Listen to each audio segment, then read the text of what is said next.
Sura Al-A'la, ang kataas-taasan. Sa ngalan ng Allah, ang mahabagin, ang maawain.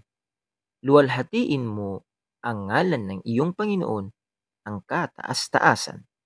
Siya na lumikha at nagbigay ng hubog at nagtakda at nagpatnubay at nagpatubo ng mga damong pastulan.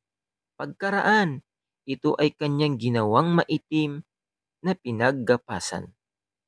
Aming ipabibigkas sa iyo, O Muhammad, ang Quran upang hindi mo malimutan maliban sa anumang naisin ng Allah.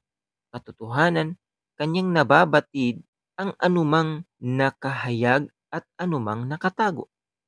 At aming gagawing magaan para sa iyo ang pagtungo sa landas na magaan. Kaya paalalahanan mo ang tao kung ang pagpapaalala ay makakabubuti para sa kanila. Sino mang natatakot sa Allah ay mapapaalahanan, subalit ito ay iiwasan ng mga taong sawimpalad. Siya napapasok at susunugin sa napakalaking apoy.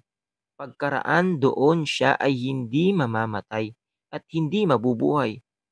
Katiyakan, nagtagumpay ang sinumang nagpakadalisay at nakaalala sa pangalan ng kanyang Panginoon at nagdarasal. Subalit, higit niyong pinili ang buhay sa mundo, bagaman ang kabilang buhay ay higit na mabuti at nagtatagal o walang katapusan. Katotohanan, ito ay nakatala sa mga naunang banal na kasulatan, sa mga kasulatan ni Abraham at Moises.